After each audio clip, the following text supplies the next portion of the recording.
ప్రతిధ్వనికి స్వాగతం. ఒక్క మాటలో చెప్పాలంటే కేంద్ర బడ్జెట్ 2022-23 ఎలా ఉంది? మాది most people's friendly and progressive budget అని కేంద్ర ప్రభుత్వం అంటుంటే అంకెల గారడి తప్ప సామాన్యుడికి ఒరిగింది శూన్యమని విపక్షాలు బగ్గుమంటున్నాయి. మరి మొత్తం 39,45,000 కోట్ల రూపాయలతో భారీ అంచనాలతో రూపొందించినటువంటి ఈ నయా బడ్జెట్లో ఎవరికి ఎంత ప్రాధాన్యం దక్కింది?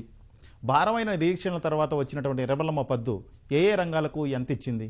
రానున్న రోజుల్లో ఆ ప్రభావాలు ఎలా ఉండబోతున్నాయి? మౌలిక సదుపాయాలు, డిజిటల్ ట్రాన్స్ఫర్మేషన్ లక్ష్యాల్లో అనుకున్న దిశగానే కేంద్రం అడుగులు పడుతున్నాయా? ఇదే అంశంపై ఈరోజు ప్రతిధ్వని చర్చ చేపట్టింది. ఈరోజు చర్చలో పాల్గొంటున్న వారు వివికే ప్రసాద్ గారు, వివేకం ఫైనాన్షియల్ సర్వీసెస్ ఎండి, అలాగే డాక్టర్ బూసిరెడ్డి నరేందర్ రెడ్డి గారు, AP Aarogyasri network hospitals association president, B Venkat గారు, అఖిల భారత వ్యవసాయ కార్మిక సంఘం జాతీయ ప్రధాన కార్యదర్శి. ముందుగా ప్రసాద్ గారు, అసలు ఈ బడ్జెట్ ద్వారా కేంద్ర ప్రభుత్వం దేశానికి ఏం చెప్పదలుచుకుంది? నిరుద్యోగ సమస్యను సరిగా అడ్రస్ చేయలేదన్న విమర్శల్ని ఎలా చూడొచ్చు? నిరుద్యోగ సమస్యకి కారణం ఎప్పుడూ కూడా ప్రభుత్వం యొక్క అచేతనంగా ఉండేటువంటి చర్యల కింద చెప్పాల్సి వస్తుందండి. అంటే ప్రభుత్వం చేయగలిగింది ఉద్యోగాలు జనరేట్ చేయాలా, జనరేట్ చేసేటువంటి యొక్క పరిస్థితిని క్రియేట్ చేసే విధంగా దోహదపడే చర్యలు చేపట్టాలా అంటే ఎప్పుడూ కూడా ఏ సెక్టర్లో ఉద్యోగాలు అతి త్వరగా వస్తాయి అంటే ఏ సెక్టర్ పైన కనుక ఖర్చు పెట్టినట్లయితే దాని యొక్క ఫలితాలు సామాన్య ప్రజానీకానికి, కరెక్ట్గా చెప్పాలంటే అనార్గనైజ్ సెక్టర్లో ఉండే ప్రజానీకానికి విరివిగా అవకాశాలు వచ్చేటువంటి అవకాశాలు ఉన్న సెక్టర్ ఏది అని చూస్తే ఇన్ఫ్రాస్ట్రక్చర్ అని చెప్పాలి. అది మనం ఒక్కళ్ళం ఇండియాలోనే కాదండి, ప్రపంచవ్యాప్తంగా ఏ కంట్రీలో అయినా సరే ఎంప్లాయ్మెంట్ నెంబర్లు కనుక మందకొడిగా ఉన్నా లేదా నీరసపడిపోయినా కానీ మొట్టమొదటి చేసేది ఇన్ఫ్రాస్ట్రక్చర్ మీద ధారాళంగా ఖర్చు పెడతారు. ఆ కోణంలో కనుక ఆలోచించినప్పుడు గడిచిన కొన్ని సంవత్సరాలుగా ఈ ప్రభుత్వాలు ఆల్రెడీ ఇన్ఫ్రాస్ట్రక్చర్ మీద బాగానే ఖర్చు పెడుతున్నాయి. హైవేస్ కానివ్వండి, రైల్వేస్ కానివ్వండి, ఎయిర్వేస్ కానివ్వండి, ఎయిర్పోర్ట్స్ కానివ్వండి, పోర్ట్స్ కానివ్వండి, అన్నీ కూడా క్రియేట్ చేస్తున్నట్టుగా కనపడుతుంది. అదే పందాన్ని కొనసాగిస్తూ ఈ సంవత్సరం లాస్ట్ ఇయర్ 20,000 అనుకుంటే 25,000 కిలోమీటర్లు వేస్తామని చెప్పడం కానివ్వండి, లేదా మొత్తం మీద 2 లక్షల కోట్ల కన్నా ఎక్కువ ఇన్ఫ్రాస్ట్రక్చర్ ఖర్చు పెడతాను అనగానే ఎక్కువ మంది కనపడేది అంటే ఇదంతా కూడా కార్పొరేట్ సెక్టర్కే వెళ్తుంది కదా, ఉద్యోగాలు అక్కడే వస్తాయి కదా అనుకుంటారు. అది చాలా అపోహతో కూడినటువంటి అభిప్రాయం అని చెప్పాలి. ఎందుకంటే ఎప్పుడైతే ఇన్ఫ్రాస్ట్రక్చర్ మీద ఖర్చు పెడతారో అందులో ఇన్వాల్వ్ అయ్యేటువంటి వాళ్ళు ఎక్కువ మంది అన్ఆర్గనైజ్ సెక్టర్లో అంటే అసంఘటిత కార్మికులు ఉంటారు. వాళ్ళందరికీ జీవన ప్రమాణాలు మెరుగవకపోయినా కనీసం జీవన ప్రమాణాలు పడిపోకుండా ఉండటానికి ఉపయోగపడతాయి. ఒక అంచనా ప్రకారం చూసినట్లయితే ₹1,00,000 కనుక మనం ఇన్ఫ్రాస్ట్రక్చర్లో ఖర్చు పెట్టినట్లయితే దాదాపుగా 6 జాబులు కొత్తగా క్రియేట్ అవుతాయని ఒక స్టాటిస్టిక్స్ చెప్తుంది. అంటే ఇన్ని లక్షల కోట్లు కనుక ఇన్ఫ్రాస్ట్రక్చర్లో ఖర్చు పెడితే వాళ్ళకి లాభాలు రావటం, వాళ్ళ లాభాలని చెప్పలేను, వాళ్ళకి ఆదాయం రావడం ఖాయం. ఎప్పుడైతే వాళ్ళకి ఆదాయం వస్తుందో వాళ్ళ యొక్క కన్జంప్షన్ పెరిగితే జిఎస్టీ పెరగడం ఖాయం. జిఎస్టీ కనుక పెరిగితే ప్రభుత్వం నిధులు పుష్కలంగా ఉంటాయి కాబట్టి మళ్ళీ డెవలప్మెంట్ మీద పెట్టడానికి ఉపయోగపడుతుంది. ఎప్పుడు ప్రభుత్వాన్ని తప్పుపట్టాలంటే ఆర్థిక కోణంలో ఆలోచించినప్పుడు వారు పెట్టే ఖర్చు కనుక అనుత్పాదక ఏమైనట్లయితే అప్పుడు మనం తిట్టాలి. కానీ ఇప్పుడు ఈ బడ్జెట్లో చూసినట్లయితే క్యాపిటల్ ఎక్స్పెండిచర్ మీద ఎక్కువ ఖర్చు పెట్టడం అనేది 100కి 100 పాళ్ళు దూరదృష్టితో చేసిన చర్య అని చెప్పక తప్పదు. పైగా మనం ఇంకొకటి గమనించాల్సింది ఏంటంటే ప్రభుత్వం అనేది ఏ ఆస్తికి సొంతగా హక్కుదారు అవ్వాలనే అభిలషణీయమైనటువంటి కోరిక ఉండకూడదు. ఎప్పుడు కూడా తను ఫెసిలిటీస్ ప్రొవైడ్ చేసి ఉన్న సిటిజన్స్ అందరికీ సమాన అవకాశాలు కల్పిస్తూ ఆర్థిక అసమానతలు కనుక ఏర్పడుతున్నట్లయితే పన్ను పరిధిలోకి తీసుకొచ్చి ఆర్థిక అసమానతల్ని కొంతవరకు తగ్గించే ప్రయత్నం చేసేదే ప్రభుత్వం అవుతుంది. అందువలన ఈ ప్రభుత్వం ఈ సంవత్సరంలో ఇన్కమ్ ట్యాక్స్ రేట్లు మార్చలేదు అని అందరూ చెప్తున్నట్టు నేను వింటానే ఉన్నాను. కానీ ఇన్కమ్ ట్యాక్స్ రేట్లు అంతకుముందు గతంలో తగ్గించినవి కానివ్వండి, అయితే కార్పొరేట్ సెక్టర్కి ఏమో ఎక్కువ తగ్గించి ప్రైవేట్ సెక్టర్కి ఏమో ఎక్కువ తగ్గించలేదు. మనందరికీ తెలిసిన విషయం ఏంటంటే ఇండియాలో ఉన్న వాళ్ళలో ఎక్కువ మంది ట్యాక్స్లు మిడిల్ ఇన్కమ్ గ్రూపే కడతారు అంటారు. కానీ మనం మర్చిపోయే అంశం ఏంటంటే మిడిల్ ఇన్కమ్ గ్రూప్ కొట్టేది ఎప్పుడు కూడా ఇన్కమ్ ట్యాక్స్ కట్టినప్పుడు అటు నిజమైనా కానీ జిఎస్టీ అనేది ప్రతి ఒక్కడు ఇంక్లూడింగ్ లోయెస్ట్ సెక్టర్లో ఉన్న మనిషి కూడా కడతాడు. సో కాబట్టి థియరిటికల్గా చెప్పినట్లుగా ఉన్నవాడికే ట్యాక్స్ వేసి లేనివాడిని వదిలేయటం అనేది వెనిజులా లాగా వెల్ఫేర్ స్టేట్ అయిపోయి మొత్తం దేశం దివాళా తీసే పరిస్థితి వస్తుంది. అందువల్ల కష్టానికి తగ్గ ఫలితం వచ్చే ఏర్పాటు ప్రభుత్వం చేయాలి. కష్టించాలనే కోరిక ప్రభుత్వానికి ప్రజలకు రావాలంటే కొద్దిగా గొప్ప ఇన్ఫ్లేషన్ కాపాడాలి. ఇన్ఫ్లేషన్ ఉండాలి అంటే కొద్దిగా గొప్ప బడ్జెట్ డెఫిసిట్ ఉండాలి. ఇలా బడ్జెట్ డెఫిసిట్ ఉన్నా కానీ క్యాపిటల్ ఎక్స్పెండిచర్ మీద చిన్న చూపు చూడకూడదు. అంటే నా ఉద్దేశం ప్రకారం నిర్మలా సీతారామన్ గారు కొద్దో గొప్ప నేల విడిచి సాము చేద్దామనే ప్రయత్నం చేయకుండా నేల మీద 2 కాళ్ళు స్థిరంగా ఉంచుకుని సరైన చర్యలకే ఉపక్రమించినట్లుగా కనపడుతుంది తప్పితే నాకు పెద్దగా ఆక్షేపించదగిందిగా ఏమీ లేదు. ఇక్కడ మనం గమనించాల్సింది ఎంఎస్ఎంఈలో కూడా ఎంప్లాయ్మెంట్ జనరేట్ చేయడానికి ఇంకొక 1 year ఎక్స్టెండ్ చేయటం, అలాగే క్రెడిట్ గ్యారంటీగా ఇవ్వటం, క్రెడిట్ లైన్ గ్యారంటీ ఇవ్వటం అనేది ఎంఎస్ఎంఈ సెక్టర్లో వచ్చే జాబులు విపరీతంగా ఉంటాయి. మేక్ ఇన్ ఇండియాకి చాలా ఉపయోగపడుతుంది. దానివల్ల ఖచ్చితంగా రాబోయే రోజుల్లో ఎంప్లాయ్మెంట్ జనరేషన్ పుంజుకుని తీరుతుంది. అన్లెస్ ఎప్పుడు తీరదు అంటే లోకల్గా ఉండే స్టేట్ గవర్నమెంట్ కనుక ఆ పనులకు పురమాయించకుండా ఎంతసేపు వెల్ఫేర్ స్కీమ్స్లోనే ఉన్నట్లయితే కష్టం అవుతుందేమో, కానీ లేకపోతే మాత్రం ఎంప్లాయ్మెంట్ బ్రహ్మాండంగా జనరేట్ అయ్యి ప్రజలకి కొద్దో గొప్ప స్వయం సమృద్ధిగా వచ్చే అవకాశాలు దండిగా ఉంటాయి. Yeah, okay. వెంకట్ గారు, ఇప్పుడు దేశంలో కొన్ని సంవత్సరాలుగా చూస్తే ధరలు విపరీతంగా పెరిగిపోతున్నాయి, అసలు కళ్ళెం లేకుండా ఉంది వాటికి. ఇలాంటి సమయంలో వాటికి కళ్ళెం వేస్తాం, అదుపు చేస్తాం అనే ధీమాని హామీని ప్రజలకు ఈ బడ్జెట్ ఇచ్చిందా లేకపోతే ఇవ్వలేదా?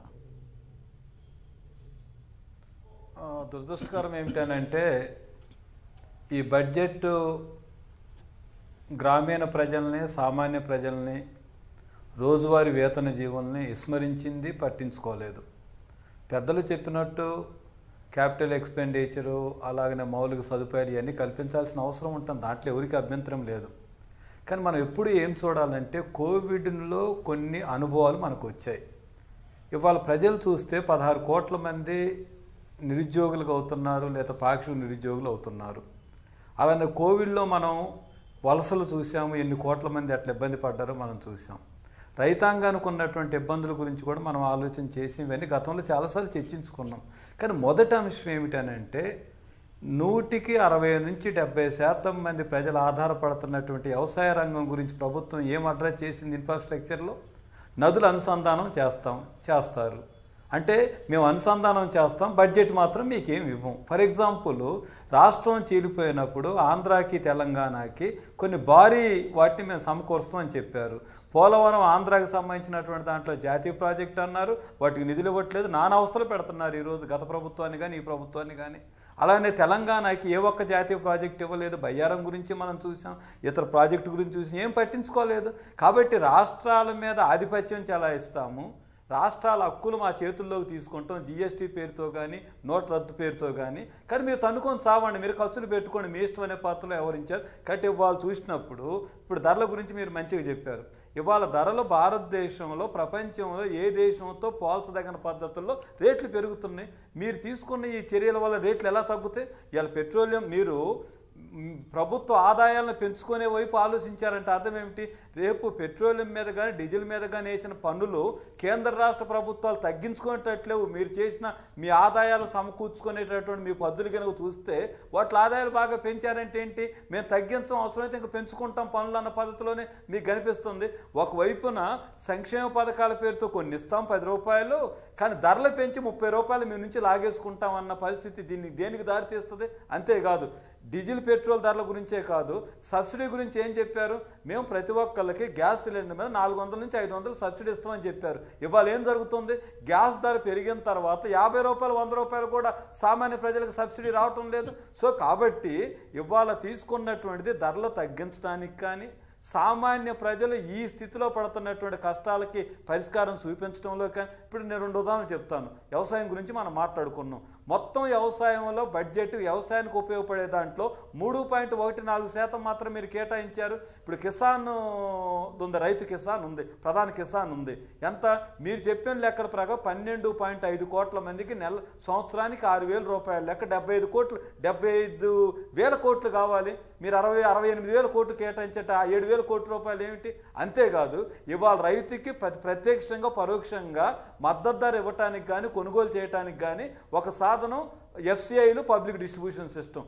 మీరు గత సంవత్సరం ఎఫ్సిఐలకి రివైజ్డ్ బడ్జెట్లో 2,80,000 కోట్లు కేటాయించి ఇవాళ మీరు ఏం చేశారు? దాన్ని 2,00,000 కోట్లకు తగ్గి 27% ఎఫ్సిఐలు, పబ్లిక్ డిస్ట్రిబ్యూషన్ సిస్టానికి మీరు తగ్గించిన తర్వాత ధాన్యాన్ని ఎట్లా కొనుగోలు చేస్తారు? ఎట్లా ప్రజలకు పంపిణీ చేస్తారు? ఇవాళ 8 కోట్ల టన్నులు గోడముల్లో ఉన్నాయి, జనానికి పంపిణీ చేయండి అంటే వాటిని మీరు పంపిణీ చేయరు. రేపు రైతుల నుంచి ఎట్లా కొనుగోలు చేస్తారు? ఇంకోటి చెప్పాలి, ఉపాధి హామీకి 95,000 కోట్లు రివైజ్డ్ బడ్జెట్. రివైజ్డ్ అంటే ఏమిటి? మేము బడ్జెట్ కేటాయించేటప్పుడు ఆదాయాలు ఖర్చుల్ని సరిగా చూడలేకపోతుంటాం కాబట్టి అదనమేనికి వస్తాయని 6 నెలలకు 3 నెలలకు మీరు రివైజ్ చేస్తారు. రివైజ్డ్ బడ్జెట్ తగ్గకుండా ఉండాలి కదా ఇప్పుడు కేటాయించే దాంట్లో. పోయినసారి 96,000 కోట్లు కేటాయించి ఉపాధి హామీకి ఇప్పుడు మీరు 73,000 కోట్లకు తగ్గించారంటే ఏంటి అర్థం అది? సో కాబట్టి ఇది ధరలు తగ్గించడం కానీ గ్రామీణ ప్రజలను ఆదుకోవటానికి కానీ ఎంప్లాయ్మెంట్ బాగా వస్తుంది, కరెక్టే. దేంట్లో ఎట్లా వస్తే ఎంప్లాయ్మెంట్ మీరు చెప్పింది ఏమిటి? ఇప్పుడు మీకు వచ్చే ఆదాయంలో 30% టెలికాం స్పెక్ట్రమ్ ద్వారా కానీ టెలికాం ద్వారా కానీ లేకపోతే ఆన్లైన్ ద్వారా కానీ సమకూర్చుకుంటామని చెప్పిన తర్వాత ఇంకా మీరు ఎంప్లాయ్మెంట్ ఎక్కడ జనరేట్ చేయగలుగుతారు? ఇదంతా వారు ఓకేనండి. నరేందర్ రెడ్డి గారు, ఇప్పుడు వైద్య ఆరోగ్య రంగాలకు ఈ బడ్జెట్లో ఎలాంటి ప్రాధాన్యం ఇచ్చారు? అలాగే 2 ఏళ్ల కోవిడ్ సంక్షోభం ఇచ్చిన సవాళ్ళను ఎదుర్కోవడానికి ఈ కేటాయింపులు సరిపోతాయా? ఇప్పుడు మన ప్రెజెంట్లీ ఈ బడ్జెట్ చూసినప్పుడు నాకైతే ఏమనిపించిందంటే, ఈ 3rd వేవ్ వచ్చిన తర్వాత జనాల్లో ఎంత సీరియస్నెస్ తగ్గిపోయిందో అలాగే గవర్నమెంట్లో కూడా 1st వేవ్ 2nd వేవ్ అప్పుడు బడ్జెట్లో హెల్త్ మీద ఉన్నటువంటి దృష్టి మనం చూసినట్లయితే ఈ 3rd వేవ్ టైంకి వచ్చేటప్పుడు కానీ ఈ బడ్జెట్లో మనం చూసినట్లయితే పెద్ద ఆశించినట్టుగా కానీ పెద్ద పుష్ వచ్చి ఈ హెల్త్ సెక్టారు ఇన్ఫ్రాస్ట్రక్చర్ డెవలప్మెంట్ చేసుకోవడానికి కానీ హెల్త్ సెక్టార్లో ఉన్నటువంటి హ్యూమన్ రిసోర్సెస్ని డెవలప్ చేసుకోవడానికి కానీ ఎటువంటి పెద్దగా కేటాయింపులు లేవన్నట్టుగా అనిపిస్తూ ఉంది. ముఖ్యంగా మనం చూసినట్లయితే మనం ప్రపంచంలోనే 189 దేశాల్లో చూస్తే మనం 175వ స్థానంలో ఉన్నాం. ఏది హెల్త్ బడ్జెట్లో కొన్ని ఆఫ్రికన్ కంట్రీస్ కంటే తక్కువగా మనం హెల్త్ బడ్జెట్ని మనం కేటాయించుకుంటున్నాం. అంటే జీడిపిలో లెస్ దాన్ 2%ని మనం కేటాయించుకుంటా ఉన్నాం. అలాంటి పరిస్థితుల్లో నుంచి ఈ కోవిడ్ సంక్షోభం వచ్చిన తర్వాతైనా కానీ మనం కొంత హెల్త్ మీద కాన్సన్ట్రేట్ చేసి హెల్త్ బడ్జెట్స్ పెరుగుతాయని ఊహించిన సమయంలో ఈసారి కూడా 86,000 కోట్ల రూపాయలు మనకి శాంక్షన్ చేసి హెల్త్ పరంగా ఈ హెల్త్ అనేది స్టేట్ సబ్జెక్ట్లే, మనం పెద్దగా దీని మీద దృష్టి పెట్టాల్సిన అవసరం లేదు అన్న విషయంగా చూసినట్లయితే పెద్ద ఆశాజనకంగా అయితే డెఫినెట్గా లేదు. అదేవిధంగా మనం చూసినట్లయితే ఎప్పుడైనా మీరు ఇంత బడ్జెట్ ఇంత కోవిడ్ పరిస్థితుల్లో కూడా పోయిన సంవత్సరం మనం శాంక్షన్ చేసుకున్నటువంటి 80,000 కోట్లలో మనం ఖర్చు పెట్టగలిగింది 74,000 కోట్లే ఖర్చు పెట్టగలిగాం. అంటే అసలు మనం ఇంత రిసోర్సెస్ పంపించేయాలన్నా కూడా, ఈ బడ్జెట్ని మనం పంపించేయాలన్నా కూడా మన దగ్గర ఇన్ఫ్రాస్ట్రక్చర్ ఉందా? ఇంత బడ్జెట్ని అబ్జర్వ్ చేసుకొని ఆ బడ్జెట్ ఇచ్చిన బడ్జెట్ని కానీ వాళ్ళు వాడుకునే కెపాసిటీ ఉండేటువంటి ఇన్ఫ్రాస్ట్రక్చర్ మనం డెవలప్ చేసామని చూసినట్లయితే డెఫినెట్గా ఇవాళ బడ్జెట్లు పెంచినంత బడ్జెట్స్ పెంచుకొని ఇన్ఫ్రాస్ట్రక్చర్ మీద ఖర్చు పెట్టలేకపోతున్నాం.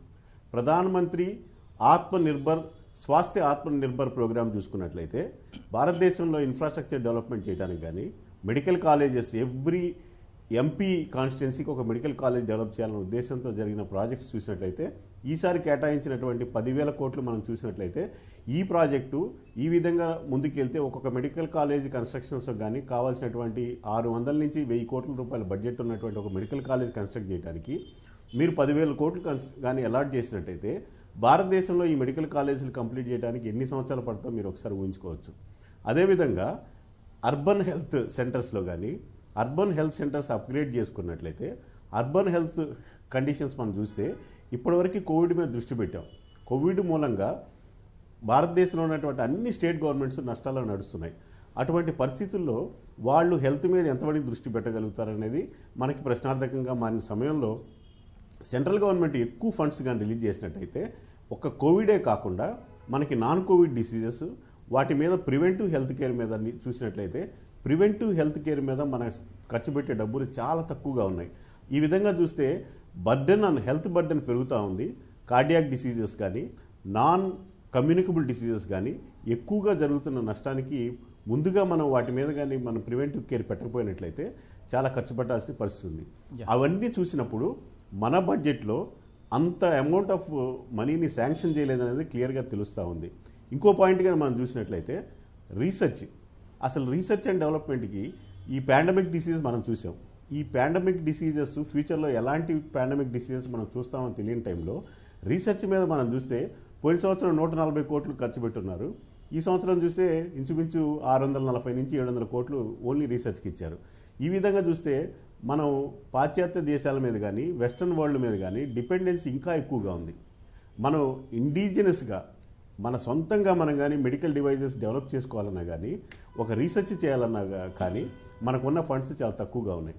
సిఎస్ఆర్ యాక్టివిటీస్లో కానీ బడ్జెట్స్ మీద వాటి మీద ట్యాక్స్ కానీ ఏమైనా కన్సెషన్ ఇస్తారని చూసినప్పుడు అటువంటి కన్సెషన్స్ కూడా లేకపోవడం మూలంగా ఇప్పుడు చూస్తే ఈ పాండమిక్లో కానీ ఈ 2 ఏళ్ల నుంచి మనం పెద్దగా ఏం నేర్చుకోలేదు.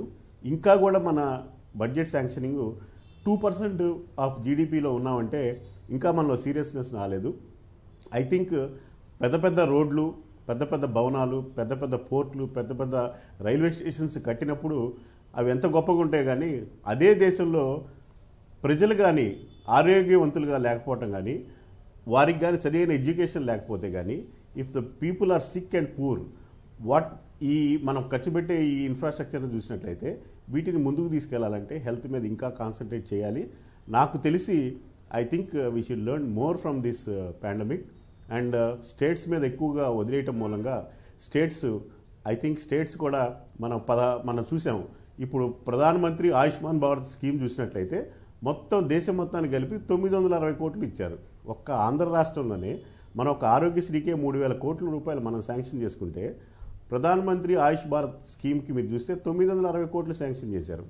ఈ విధంగా చూసినట్లయితే 960 కోట్లు 130 కోట్ల జనాభా ఉన్నట్టు మన దేశంలో 46 కోట్ల మంది బిలో పవర్టీ లైన్ ఉన్న పేషెంట్స్ చూసినట్లయితే ఈ ఆయుష్మాన్ భారత్ స్కీమ్లో ప్రజలకు పెద్దగా ఉపయోగం జరగట్లేదు. అవుట్ ఆఫ్ పాకెట్ ఎక్స్పెన్సెస్ అంటే ఒక వ్యాధి కోసం ఒక పేషెంట్ తన జేబులోంచి ఖర్చు పెట్టే అమౌంట్ కానీ మనం చూసినట్లయితే 65% ఆఫ్ బిల్, ఒక బిల్లు 100 రూపాయలు ఖర్చు అయితే 65 రూపాయలు పేషెంట్ తన జేబులోంచి ఖర్చు పెట్టాల్సిన పరిస్థితి వచ్చింది. ఇది ప్రపంచ దేశాలతో పోల్చినట్టయితే మన దేశంలోనే ఎక్కువగా పేషెంట్ జేబులోంచి ఖర్చు పెట్టాల్సిన పరిస్థితి వచ్చింది. అంటే గవర్నమెంట్స్ వాటి చేస్తున్న స్కీమ్స్ కానీ వాళ్ళు పెడుతున్న బడ్జెట్స్ కానీ మనం చూసినట్లయితే ప్రజలలో సంపూర్ణంగా వారి హెల్త్ని కవర్ చేయడానికి ఇంకా అంత బడ్జెట్స్ మనం పంపించలేకపోతాం. ఈ out of the pocket expenses మూలంగానే పేషెంట్ ఈజ్ బికమింగ్ పువర్, పావర్టీలోకి వెళ్ళిపోతా ఉన్నారు. ప్రసాద్ గారు, ఇప్పుడు మీరు మన డిస్కషన్లో అనుకున్నాం గతిశక్తి ప్రాజెక్టు ద్వారా లేకపోతే ఇన్ఫ్రాస్ట్రక్చర్ క్రియేషన్కి చాలా ఎక్కువ బడ్జెట్ కేటాయించింది. ఇంకా నిర్మలా సీతారామన్ గారు 2 కాళ్ళు నేల మీద పెట్టి మంచి బడ్జెట్ ఇచ్చారని చెప్పారు. కానీ వెంకట్ గారు అలాగే నరేందర్ రెడ్డి గారు చెప్పింది కూడా చూశారు మీరు. ఆరోగ్య రంగానికి లేకపోతే వ్యవసాయం ఇతరతర రంగాలకు చాలా తక్కువ కేటాయింపులు ఉన్నాయి, ఏమాత్రం ప్రోత్సాహాలు లేవు ఈ పాండమిక్ టైంలో అని అంటున్నారు. దీని మీద మీరేమంటారు? ఎప్పుడు కూడానండి ప్రతి ఒక్కదానికి రకరకాల పార్శ్వాలు ఉంటాయి. అంటే దీన్ని చూసే యాంగిల్లో ప్రిజంలో కనుక చూసినట్లయితే ఇప్పుడు అగ్రికల్చర్ మీద రీసెర్చ్ చేస్తున్న వెంకట్ గారు కానివ్వండి, ఆరోగ్య సేవలతో ఇన్వాల్వ్ అయినటువంటి రెడ్డి గారు కానివ్వండి, వీళ్ళిద్దరికీ కూడా వాళ్ళు చేసింది తప్పు అని కానీ చెప్పే సాహసం నేను చేయలేను. కాకపోతే వాళ్ళ యొక్క ఒపీనియన్ అది.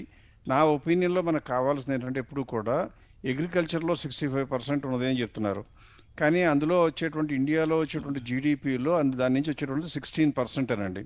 సో కాబట్టి ఇప్పుడు మనం ఏం చేయాలి అంటే భారతదేశం యొక్క ప్రభుత్వం అనేది సంక్షేమం కోసం ఉన్నదా లేకపోతే అభివృద్ధి పదాన ప్రజల్ని నడపడానికి ఉన్నదా అని కనుక మనం ఆలోచించినట్లయితే, నా ఉద్దేశంలో లేదా నా యాంగిల్లో ఆలోచించినప్పుడు అభివృద్ధి కనుక జరిగినట్లయితే దేశంలో ఆటోమేటిక్గా దాని యొక్క ఫలితాలు అందరికీ చెందేటువంటి సమాన అవకాశాలు కల్పించవలసిన బాధ్యత ప్రభుత్వం మీద ఉంటుంది.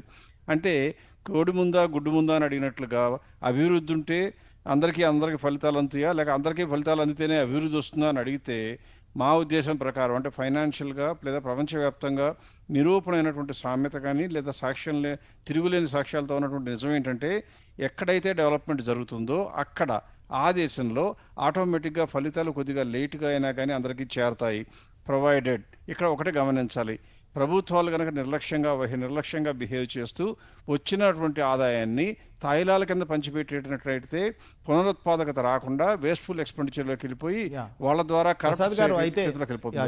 ఇంకో క్వశ్చన్ ఏంటంటే, ఇప్పుడు నరేందర్ రెడ్డి గారు అన్నారు ఓకే అభివృద్ధి చెందింది అని చెప్పి మనం ప్రాజెక్టులు కట్టుకుంటున్నాం లేకపోతే ఇన్ఫ్రాస్ట్రక్చర్ క్రియేట్ చేసుకుంటున్నాం, బాగానే ఉంది.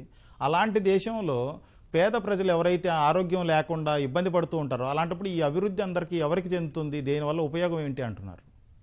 అంటే ఇప్పుడు మీరు గమనించాల్సిందంటే ఎవరైనా ఏ ప్రభుత్వం యొక్క ముఖ్య ఉద్దేశమైనా విద్య వైద్యం ఉచితంగా ఇవ్వడానికి ప్రయత్నించాలి. మన దేశంలో దురదృష్టవశాత్తు విద్య వైద్యం కంప్లీట్గా కార్పొరేటైజ్ కాబడింది. కాబట్టి అందులో ఆయన చెప్పినాలో నిజం లేదు అనేటువంటి మాట క్వశ్చన్ లేదు. గ్యారంటీగా కూడా వైద్యం అందరికీ అందించాలి. కాకపోతే గుండెల మీద చేసుకుని మనం ఎవరైనా సరే ఆలోచించినట్లయితే ప్రతి ఒక్క వ్యక్తి కూడా ప్రభుత్వ పరంగా ఏదైనా చర్య చేపట్టి ప్రజలకి 4 రూపాయలు మంచి పని చేద్దాము అనుకుంటే అందులో వీలైనంత మింగేయటానికి తయారైపోయి ప్రజలు ప్రబలమైనటువంటి శక్తులు ఉన్నటువంటి ఈ దేశంలో పొలిటీషియన్స్ రాజ్యం వెళ్తున్నటువంటి వ్యవస్థల్లో ఇలా కనుక చేసినట్లయితే అంటే 1,000 మందికి ఫర్ ఎగ్జాంపుల్ పబ్లిక్ డిస్ట్రిబ్యూషన్ సిస్టమే తీసుకోండి. అంతకుముందు ఫోటో ఐడెంటిటీ లేనప్పుడు, బయోమెట్రిక్స్ లేనప్పుడు దాదాపు ఎన్నో లక్షల కోట్ల మంది ఎక్కడో లేని వ్యక్తులు పుట్టుకొచ్చేవాళ్ళు కేవలం పీడిఎస్ కోసం, పబ్లిక్ డిస్ట్రిబ్యూషన్ కోసం. అలాగే వైద్యం కూడా ఉచితంగా ఇవ్వాలి అంటే ప్రధానమంత్రి చేపట్టింది 960 కోట్లు, ఆంధ్రప్రదేశ్లోనే 3,000 కోట్లని ఆయన ఉదాహరించడం కూడా జరిగింది. ఇక్కడ మనం గమనించాల్సింది ఏంటంటే ప్రతి ఒక్క వ్యక్తిని కూడా డిజిటల్గా మ్యాప్ చేసినట్లయితే అతను మిస్యూజ్ చేయడానికి అవకాశం లేకుండా ఉండే వైద్యం అందించగలుగుతారు. కానీ అతను కోరుకున్నట్లుగా లేదా మధ్యలో ఉన్నటువంటి మీడియేటర్లు, అది డాక్టర్లు కానివ్వండి, హాస్పిటల్స్ కానివ్వండి, నర్సింగ్ కానివ్వండి, వీళ్ళందరినీ తృప్తిపరచడానికి వైద్యం రాకూడదండి, ప్రజలకు చేరాలి. అంటే ఏం కావాలి? ప్రజల్ని సరిగ్గా మ్యాప్ చేసి వాళ్ళకి ఉచితంగా వచ్చేట్టుగా రావాలి. కాబట్టి డిజిటలైజేషన్ ప్రక్రియ ఖచ్చితంగా జరగాలి. ఇలా ఎంతమంది అయితే అగ్రికల్చర్లో ఇబ్బంది పడుతున్నారో, అగ్రికల్చర్ గిట్టుబాటు కాక ఎంతోమంది ఎంఎస్ఎంఈలోకి వచ్చిన వ్యక్తులు కొన్ని వేలు లక్షల మంది ఉన్నారండి ఇండియా, ఒక ఆంధ్రప్రదేశ్లోను తెలంగాణలోనే.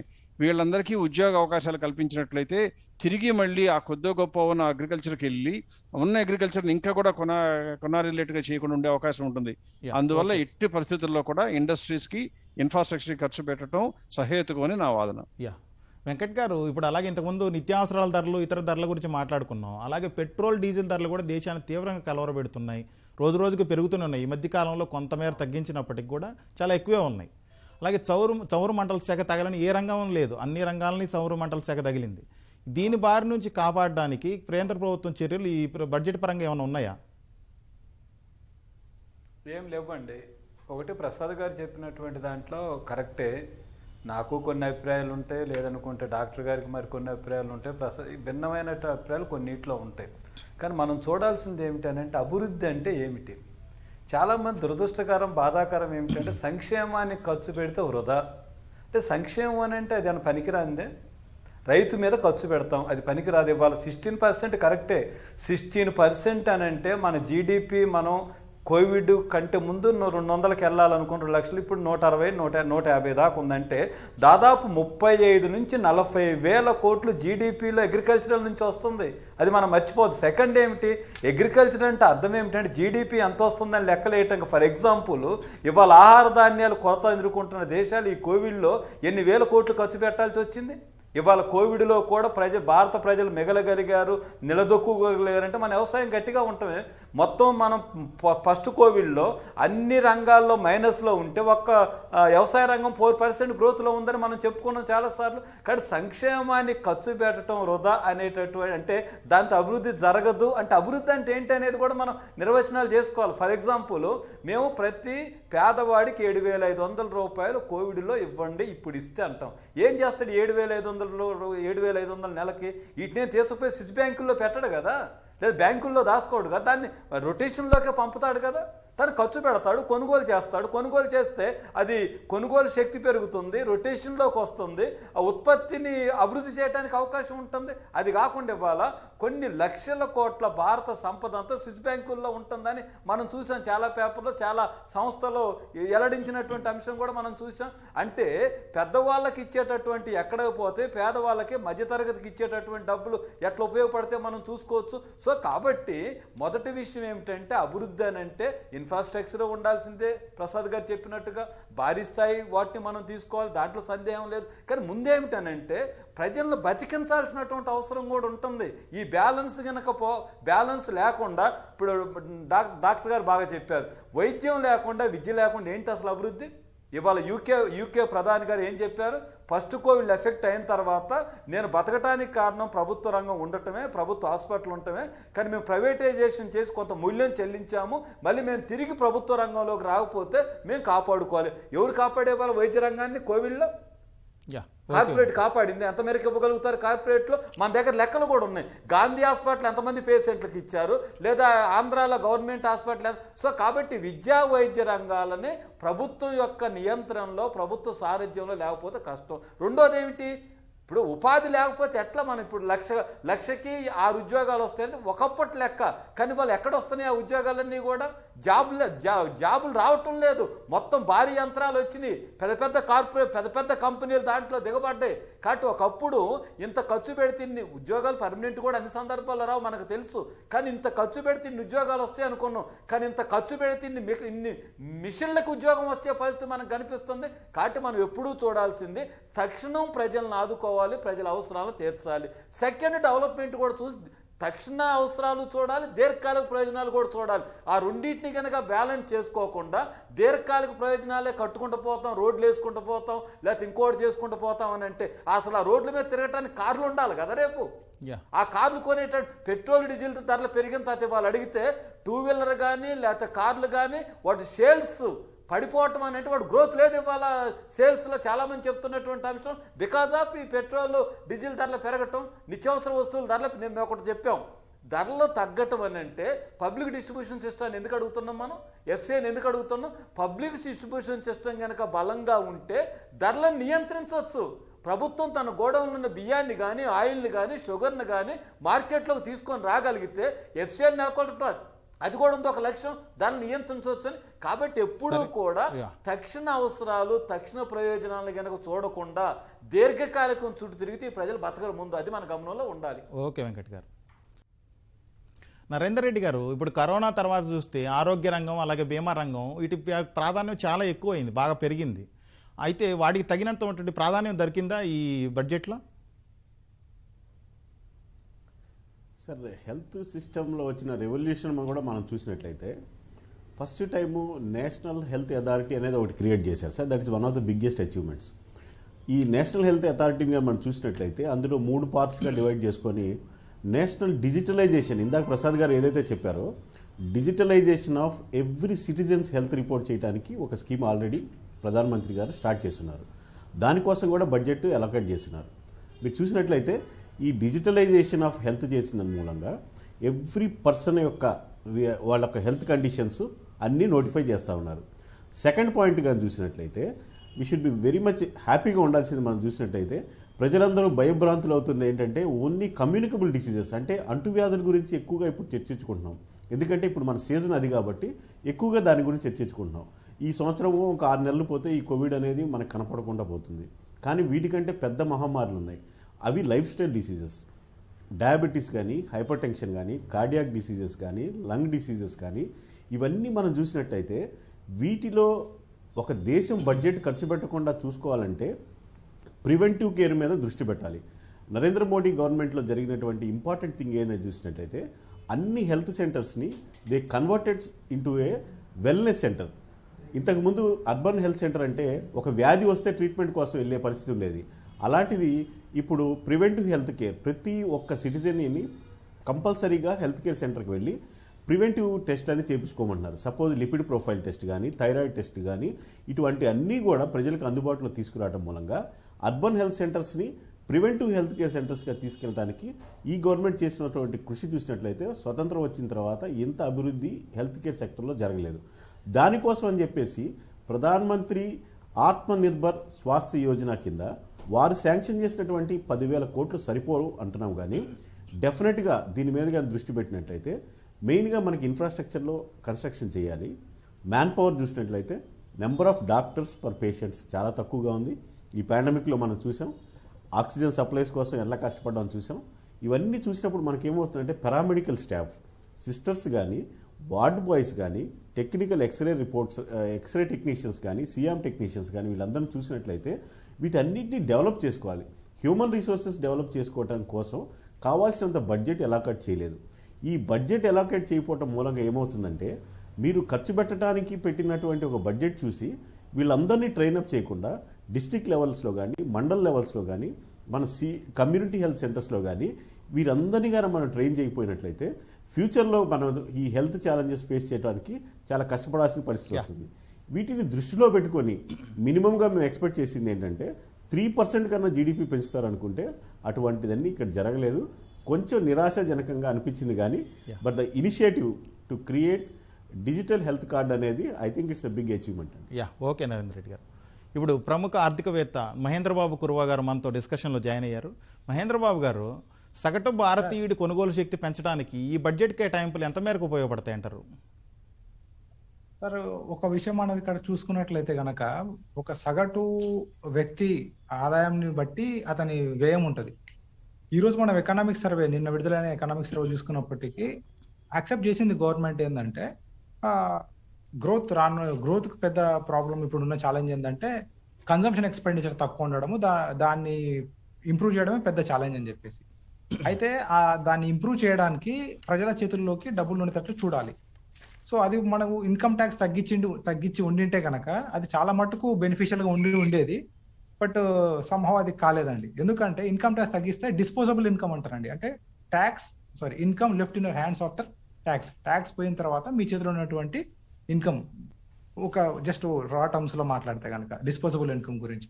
సో ఆ డిస్పోజబుల్ ఇన్కమ్ పెంచే విధంగా మధ్యతరగతి పర్టికులర్ గా వాళ్ళు ట్యాక్స్ ఎగ్జంప్షన్స్ ఇచ్చి ఉండింటే, ట్యాక్స్ స్లాబ్స్ లో చేంజెస్ వచ్చి ఉండింటే కనుక అది ఇంకా బాగా ఉండేది. అది కాలేదు.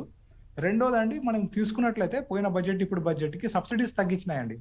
ముఖ్యంగా ఫర్టిలైజర్ సబ్సిడీలు, ఫుడ్ సబ్సిడీలు, ఆ తర్వాత మన ఫ్యూయల్ సబ్సిడీ, వీటిపైన సబ్సిడీలు తగ్గినాయి.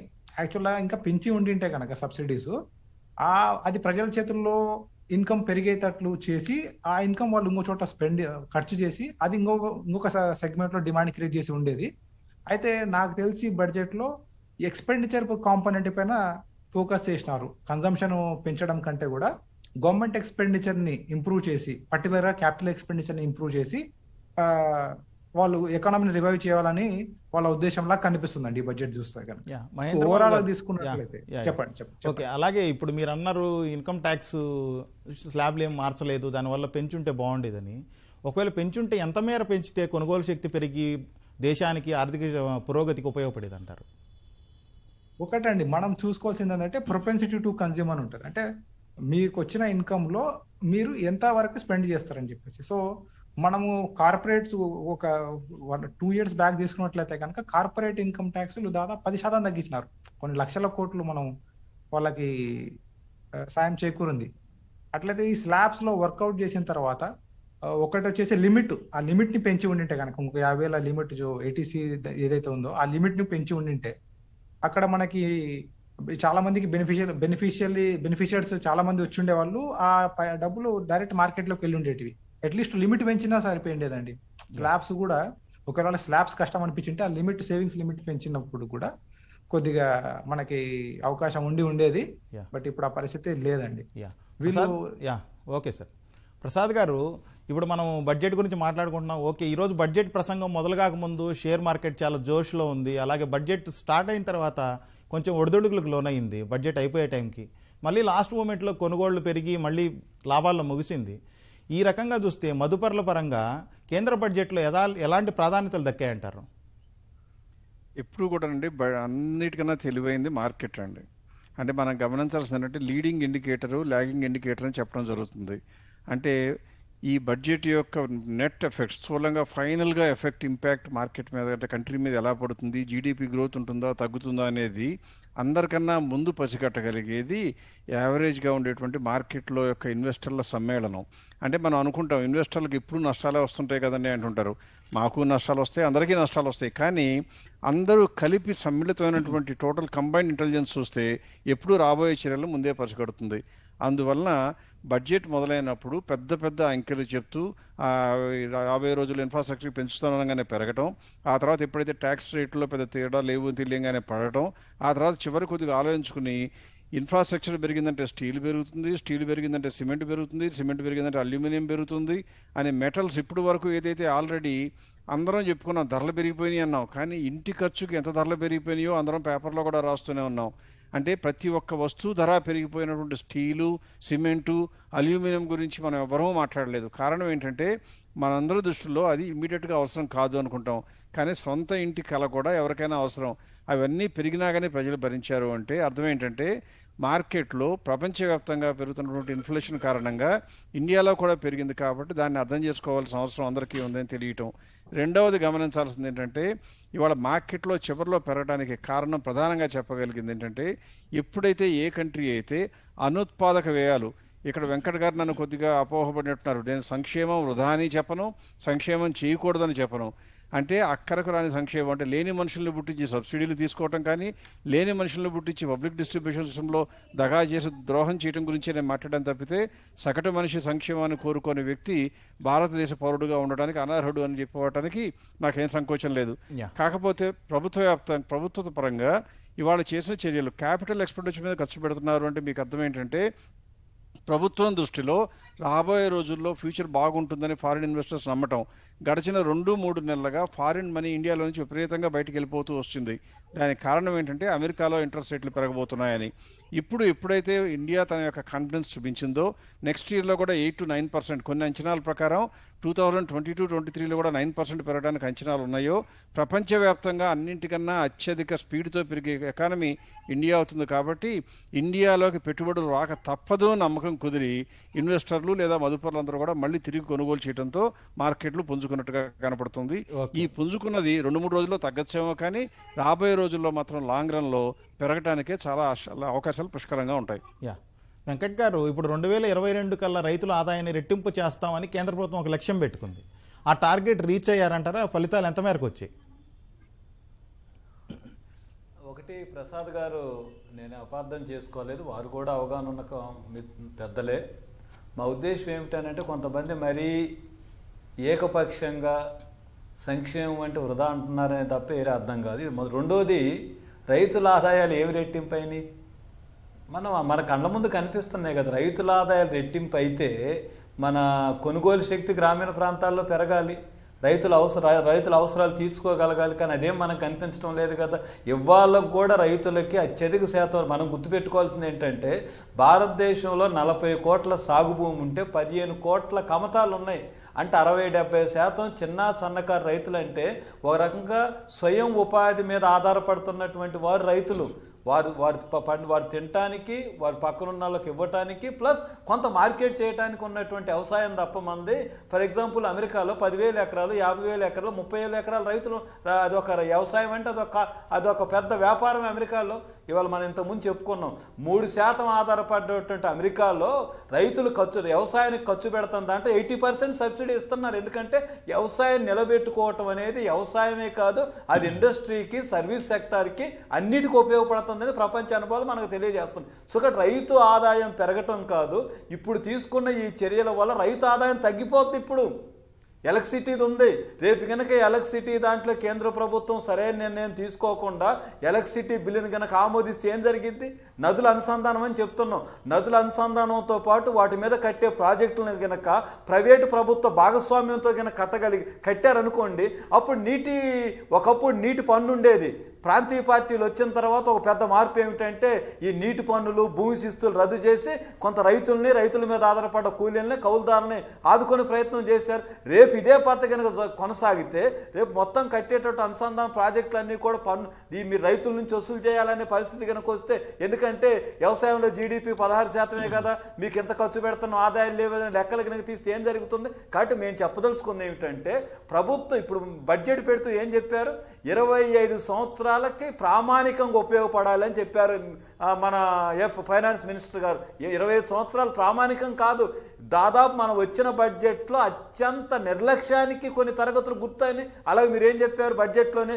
మేము చెప్తుంది కాదు, ఇది ఎస్సీ ఎస్టీలకి, ఉమెన్కి బాగా ఉపయోగపడే బడ్జెట్ అని చెప్పారు. ఏముంది ఎస్సీ ఎస్టీలకి? మన మహేంద్ర బాబు గారు చెప్పినట్టు అసలు గతం కంటే సంక్షేమ రంగానికి అన్ని అంశాల్లో బడ్జెట్ తగ్గించేశారు. సోషల్ జస్టిస్లో తగ్గించారు, అలానే ఇతర అన్ని అంశాలు, సామాజిక తరగతులకు ఉపయోగపడే ప్రతి దాంట్లో బడ్జెట్ కోత పెట్టిన తర్వాత ఎస్సీ ఎస్టీ ఉమెన్ బడ్జెట్ అని చెప్పగలుగుతాం మనం. అలాగనే పెద్దలు ప్రసాద్ గారు చెప్పింది, మన అందరం చాలామంది ఆశించేది ఏమిటంటే కార్పొరేట్లు కనుక బాగా పెరిగి ఆదాయం పెరిగితే వారి మీద పన్నేసి ఆ పన్ను ద్వారా సంక్షేమానికి ఖర్చు పెట్టవచ్చు అనేది ఒక వరల్డ్ థియరీ. కానీ మన అనుభవం ఏమిటి? కార్పొరేట్ల ఆస్తులు పెరుగుతుంటే ఎంత మహేంద్ర బాబు గారు చెప్పినట్టు 10 కాదు 12 నుంచి 14% కార్పొరేట్లకు రాయితీలు ఇచ్చారు 7 సంవత్సరాల కాలంలో. ఇప్పుడు కూడా 5% ఇచ్చారు. నేను అడిగేది ఆక్స్ఫామ్ రిపోర్ట్ ఏం చెప్పింది? కోవిడ్ కాలంలో భారతదేశంలో 58.5% 5 కోట్ల మంది 58,50,00,000 మందికి ఉన్నటువంటి వాళ్ళ ఆదాయం చూస్తే 43,50,00,000 వాళ్ళ ఆస్తులు విలువైతే భారతదేశంలో 100 కంపెనీల యొక్క ఆస్తి విలువ 55 లక్షల కోట్లు. ఏం చెప్పాలి దీన్ని? ఇన్ఈక్వాలిటీ భారతదేశంలో కోవిడ్ వచ్చిన తర్వాత ఇన్ఈక్వాలిటీ పెరుగుతుంది. కొన్ని కంపెనీలు ఒకప్పుడు 98% ఉన్న శతకోటి మిలియనియర్స్ ఇవాళ 134 మంది అయ్యారని 134 అయ్యారని మేము చెప్తుంది కదా, ఆక్స్ఫామ్ రిపోర్ట్ చెప్తుంది. కాబట్టి ఈ కోవిడ్లో ఇప్పుడున్న ఈ బడ్జెట్లో ఇన్ఈక్వాలిటీ పెరుగుతుంది. ఈక్వాలిటీని పెంచే వైపు చేయాలంటే కార్పొరేట్ల మీద అదనమైన పన్నులు వేయాలి, అదనమైన రాబడులు రప్పించాలి. ఇన్ని రాయితీలు ఇచ్చిన తర్వాత ఇన్ఫ్రాస్ట్రక్చర్ ప్రభుత్వం కల్పిస్తుంది, నీరు ప్రభుత్వం కల్పిస్తుంది, పవర్ ప్రభుత్వం కల్పిస్తుంది. అన్ని రకాల రాయితీలు కార్పొరేట్లకు ఇచ్చిన తర్వాత ఎందుకు వారి మీద వేయరు? అంబానీ గారి మీద, అదానీ గారి మీద, ఇతర కంపెనీల మీద ఎందుకు వేయరు మీరు? సో కాబట్టి భారత ఆర్థిక వ్యవస్థ బాగలేదంటే అర్థం కొన్ని గుత్త సంస్థల ఆస్తులు పెరుగుతున్నాయి, వారికి రాయితీలు ఇస్తున్న ప్రభుత్వం. రైతులకో వ్యవసాయ కార్మికులకో లేకపోతే కార్మిక వర్గానికి ఏ రాయితీలు ఇవ్వట్లేదు. ఇది లేకపోతే ఎట్ట రెట్టింపు అవుతుంది? రెట్టింపు కాదు, రాబోయే కాలంలో ఇన్ఈక్వాలిటీ మరింత పెరిగే ప్రమాదం ఈ బడ్జెట్లో కనిపిస్తుంది. నరేందర్ రెడ్డి గారు, మనం ఇంతకు ముందు కూడా మాట్లాడుకున్నాం, దేశీయంగా వైద్య పరికరాల ఉత్పత్తి పరిశ్రమలకి ఆశించిన మేర కేటాయింపులు లేవని విమర్శలు ఉన్నాయి. అసలు ఈ బడ్జెట్ పరంగా మీరు ఎలా చూస్తారు? కేటాయింపుల పరంగా మీ అభిప్రాయం ఏంటి? మనం ఫస్ట్ వేవ్లో సెకండ్ వేవ్లో చూసినప్పుడు మన దగ్గర పీపీఈ కిట్లు కూడా లేవండి. మాస్కులు కానీ, పీపీఈ కిట్లు కానీ, వెంటిలేటర్స్ కానీ మనం చూసినట్లయితే మనం ఇంపోర్ట్ చేసుకున్న కంట్రీస్ అన్నీ on the spot they stopped importing అన్నీ మనకి. అలాంటప్పుడు ఇండిజినస్గా మనం ఎంత గొప్పగా చెప్పుకోవాలంటే ఆ రోజు భారతదేశంలో ఉన్నటువంటి పరిశ్రమలు అన్నీ కృషి చేసి మనకి విత్ ఇన్ నో టైం మనకు సఫిషియెంట్గా సృష్టించుకోవడమే కాకుండా ఎక్స్పోర్ట్స్ కూడా చేసే స్థాయికి మనం ఎదిగాం. అలాంటప్పుడు మనం చాలా ప్రామిసులు చేసాం ఇండస్ట్రీకి ఎలాంటి ప్రామిసులు చేసామంటే 85% ఇంపోర్టెడ్ మెటీరియల్స్ మీద ఆధారపడుతున్నాయి, 85% బిజినెస్ అంతా ఇంపోర్టెడ్ వాటి మీద జరుగుతుంది. కాబట్టి మాకు ఎక్కువ రాయితీలు ఇవ్వండి, మాకు ఇంపోర్టెడ్ సుంకాలు తగ్గించండి అనేటువంటి ప్రామిసులు చాలా చేసి ఉన్నాం. ఆ రోజు చేసినప్పుడు, ఆ రోజు అవసరానుకూలంగా చాలా ప్రామిసులు చేసినప్పుడు ఇండస్ట్రీ ఈ రోజు అలాంటిదే ఎక్స్పెక్టేషన్ చేసి అటువంటి ఎక్కువగా కనపడటం మూలంగా కొంచెం డిసప్పాయింట్ అవ్వడం జరిగింది. కాకపోతే ఈ బడ్జెట్లో జరిగిన ఒక ఇంపార్టెంట్ విషయం మనం చూడాల్సింది ఏంటంటే they have put first time concentration అంటూ మెంటల్ హెల్త్ అండి. అంటే మెంటల్ హెల్త్ అంటే ఒక మానసిక హెల్త్ మీద first time in the history of the బడ్జెట్లో 23 టెలికాన్ఫరెన్స్ సెంటర్స్ మనకి ఈ బడ్జెట్లో శాంక్షన్ చేశారు. అంటే దే ఆర్ యూజింగ్ ద టెక్నాలజీని వాడుకుంటున్నారు. కానీ అదే టెక్నాలజీని ఈ సంజీవిని అని చెప్పేసి టెలిమెడిసిన్ కానీ, ఆ ప్రధానమంత్రి జన్ ఔషధ్ అని చెప్పేసి మెడికల్ షాపులు ఓపెన్ చేయటం కానీ ఇవన్నీ చేస్తున్నప్పుడు ఇంకా మనకు కావాల్సింది ఏంటంటే మెడికల్ ఎక్విప్మెంట్ని కానీ మనం సొంతగా కానీ మనం ప్రొడ్యూస్ చేసుకోగలిగామంటే ఐ థింక్ హెల్త్ సెక్టార్లో మనకి ఇప్పుడు పడుతున్న బడ్జెట్స్ పేషెంట్స్ ఈ కార్పొరేట్ సెక్టర్లో కానీ ఒక ప్రైవేట్ హాస్పిటల్లో కానీ ఖర్చు పెట్టాల్సిన పరిస్థితి ఎందుకు ఏర్పడుతుందంటే ఆ కాస్ట్లీ ఎక్విప్మెంట్ కానీ ఆ వాళ్ళు పెట్టే పెట్టుబడులకు కానీ వాళ్ళు వేసే బిల్లులకు కానీ మనం చూసినట్లయితే ఈ పేద ప్రజలు కానీ మధ్యతరగతి ప్రజలు కానీ ఫేస్ చేయలేకపోతున్నారు. అదే కానీ మనం ఈ పెట్టుబడి ఖర్చులు కానీ తగ్గించినట్టయితే డెఫినెట్గా హాస్పిటల్స్కి ల్యాండ్స్ ఇవ్వటం కానీ, హాస్పిటల్స్ మనం ప్రొడక్షన్ ఆఫ్ ది ఇండిజినియస్గా మనం ప్రొడ్యూస్ చేసే మెడికల్ ఎక్విప్మెంట్కి కానీ మనం కానీ చేయూతనిచ్చినట్టయితే I think we can take care of the health also అండి. మహేంద్రబాబు గారు, అలాగే విద్యారంగానికి సంబంధించి చూస్తే బడ్జెట్లో కొత్త టీవీ ఛానల్ ప్రారంభిస్తాం, అలా ఈ విద్య కోసం, అలాగే డిజిటల్ వర్సిటీలు ఏర్పాటు చేస్తాం, సిలబస్ మార్పు, ఇలాంటి ప్రకటనలు చేసింది కేంద్రం. ఇవి కాకుండా విద్యారంగ పరంగా ఇతర అవసరాలు తీర్చేలాగా ఉన్నాయా ప్రాధాన్యాలు ఈ బడ్జెట్ పరంగా?